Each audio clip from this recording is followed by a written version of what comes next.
Hello everyone, কেমন আছো তোমরা সবাই? আজ আমরা বাড়ির সবাই মিলে যাচ্ছি লাঞ্চে।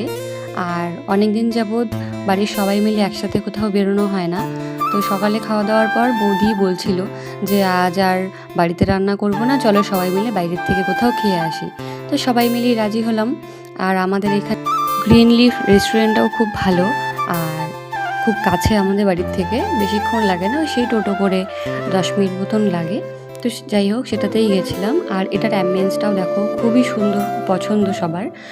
আর এখানে আমি, দাদা, বৌদি আর আমার মা, আমরা 4জনই ফ্যামিলিতে, তো আমরা 4জনই চলে গেছিলাম। আর এদিকে যে যার মতন পছন্দের খাবার নিয়ে বসে পড়েছি। এখানে মা আর দাদা নিয়েছিল থালি, আর আমি নিয়েছিলাম এখানে স্যুপ, আর বৌদি নিয়েছিল ওর পছন্দ মতো ফ্রাইড রাইস। আর ওখানে খাবার দাবারও খুব ভালো, আর কোয়ান্টিটিতেও বেশ ভালো দেয়। তো যাই হোক, এখানে সবটা আমরা শেষ করতেই পারিনি, তো যার জন্য আমরা বাড়িতেও কিছুটা নিয়ে চলে এসেছিলাম। তো যাই হোক, এরপর চলে আসলাম বাড়ি। দেখা হবে নেক্সট কোনো ভিডিওতে। টাটা। হ্যালো এভরিওয়ান, কেমন আছো তোমরা সবাই? আজ আমরা বাড়ির সবাই মিলে যাচ্ছি লাঞ্চে। আর অনেক দিন যাবৎ বাড়ির সবাই মিলে একসাথে কোথাও বেরোনো হয় না। তো সকালে খাওয়া দাওয়ার পর বৌদি বলছিল যে আজ আর বাড়িতে রান্না করব না, চলো সবাই মিলে বাইরের থেকে কোথাও খেয়ে আসি। তো সবাই মিলেই রাজি হলাম।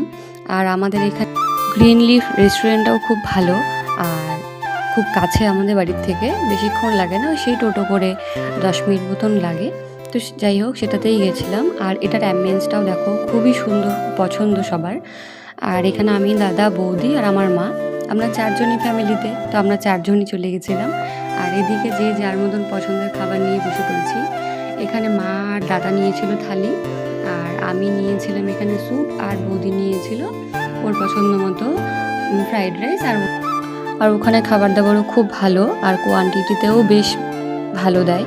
তো যাই হোক, এখানে সবটা আমরা শেষ করতেই পারিনি, তো যার জন্য আমরা বাড়িতেও কিছুটা নিয়ে চলে এসেছিলাম। তো যাই হোক, এরপর চলে আসলাম বাড়ি। দেখা হবে নেক্সট কোনো ভিডিওতে। টাটা।